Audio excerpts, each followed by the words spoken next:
আমাদের প্রধানমন্ত্রী চীনে আছেন, তখন খবর এলো যে বাংলাদেশের সাথে ভারতের যে ভিসা যে সমস্যা ছিল সেটি তুলে যাচ্ছে এবং বিশেষ পর্যটন ভিসা দেওয়া শুরু হচ্ছে এবং মানুষ যাবে।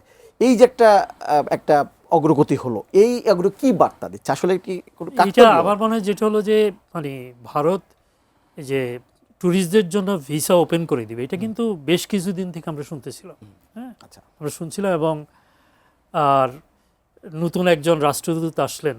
হ্যাঁ, তো আমার মনে হয় যে তার মাধ্যমে এক ধরনের একটা আমরা যেটা করে পজিটিভ একটা বার্তা দেওয়া, আচ্ছা, ওইরকম কিছু। আমি এটার সাথে মানে বাংলাদেশের প্রধানমন্ত্রীর চীন সফরের সাথে এটাকে আমি এক সূত্রে গাঁথতে চাচ্ছি না।